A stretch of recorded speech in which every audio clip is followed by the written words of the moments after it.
شكرا لمعالي السيد نبيل عمار على كلمته. وأدعو الآن معالي السيد أحمد عطاف وزير الشؤون الخارجية والجالية الوطنية بالخارج في الجمهورية الجزائرية الديمقراطية الشعبية لإلقاء كلمته، فليتفضل. بسم الله الرحمن الرحيم، والصلاة والسلام على نبيه الصادق الأمين جلالة الملك ورئيس القمة. أستسمحكم بأن أتلو على جمعكم الموقر الرسالة الموجهة إليه من قبل السيد عبد المجيد تبون رئيس الجمهورية الجزائرية الديمقراطية الشعبية. إن سيادته يعتذر لكم على الطارئ الذي حال دون تمكنه من الالتئام بكم ومشاركتكم مواصلة جهودكم المباركة الرامية إلى الدفاع عن مصالح الأمة والإعلاء من شأنها وتعزيز ما تتطلع إليه من أمن وأمان ونماء. بداية نص رسالة رئيس الجمهورية. تلتئم القمة العربية اليوم في ظرف دولي صعب وفي ظرف إقليمي أصعب بكثير، فالأزمة الحادة التي ألمت بمنظومة العلاقات الدولية قد أصبحت واقعاً معاشاً يرمي بإفرازاته ومخلفاته وتداعياته على العالم بأسره دون تمييز أو تفريق. وما العجز الذي أصاب آليات العمل الدولي المتعدد الأطراف وعلى رأسها منظمتنا الأممية وجهازها المركزي المتمثل في مجلس الأمن إلا مؤشر من مؤشرات هذه الأزمة الحادة التي ما فتئت ترهن حاضر ومستقبل السلم والأمن والتنمية والرخاء في المعمورة قاطبة. أما فيما يخص منطقتنا العربية فالأكيد أنها هي الأخرى تمر بمرحلة مفصلية، مرحلة مثقلة بالتحديات والأزمات، ومرحلة تتجسد صعوبتها وتتجلى خطورتها فيما يتربص بأهلنا في غزة من تهديدات وجودية، وفيما تواجهه القضية الفلسطينية برمتها من أخطار التصفية المحدقة بها. إن قضيتنا المركزية أحوج ما تكون اليوم لأمة عربية موحدة وقوية تتقدم صفوف المناصرين لها وتكون أول المرافعين لصالحها وتتموقع في طليعة الساعين من أجل إقامة الدولة الفلسطينية المستقلة والسيدة كحل عادل ودائم ونهائي للصراع العربي الإسرائيلي. وعلى هذا الأساس فقد عملت الجزائر منذ انضمامها لمجلس الأمن بكل أمانة وبكل وفاء وبكل إخلاص على تمكين القضية الفلسطينية من استعادة مكانتها المركزية كأقدم قضية على جدول أعمال منظمتنا الأممية، وكأبرز قضية تستدعي تصدر أولويات المجموعة الدولية، وكأهم قضية يستوجب الإيمان بها تعبئة الجهود وحشدها من أجل نصرتها على الوجه اللائق بمقامها في وجدان شعوبنا وواقع دولنا. في هذا الإطار، وفضلاً عما تمليه المرحلة الراهنة من أولويات تكثيف الضغوط لوضع حد للعدوان الإسرائيلي وضمان وصول المساعدات الإنسانية ووقف التهجير القسري للفلسطينيين، فإننا في الجزائر نعتقد تمام الاعتقاد أن ما بعد الحرب على غزة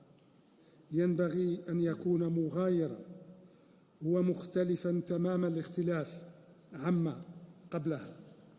وأن ما بعد الحرب على غزة يقتضي لم صفوف وتوحيد الطاقات وتعبئة الجهود من أجل بعث حل الصراع على أسس عادلة ودائمة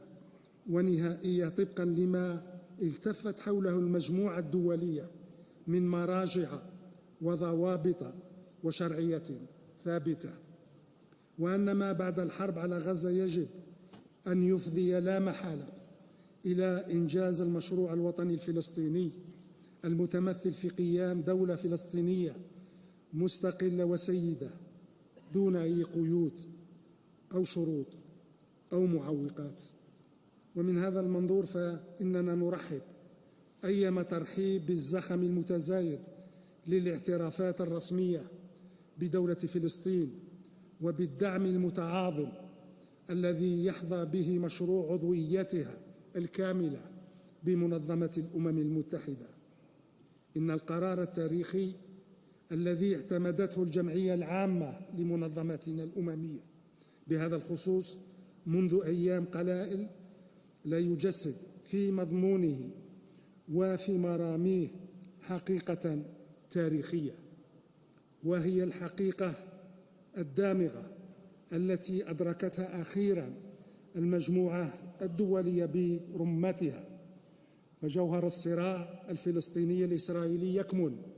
في تقويض المشروع الوطني الفلسطيني، وحل هذا الصراع لن يتأتى إلا عبر إنجاز هذا المشروع والتعجيل بقيام الدولة الفلسطينية. ولا يسعنا في هذا المقام إلا أن نستأنس بجوهر هذا القرار ونطالب مجددا مجلس الأمن بإعادة النظر في ملف عضوية دولة فلسطين استدراكا لما فوته على نفسه وفوته على المجموعة الدولية بأسرها من فرص لإنصاف الشعب الفلسطيني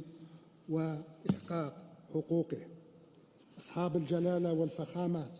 والسمو والمعالي، إن استرسالي في الحديث بإسهاب عن القضية الفلسطينية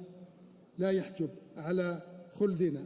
ما تعانيه العديد من أقطارنا العربية من أزمات متعددة ومتشعبة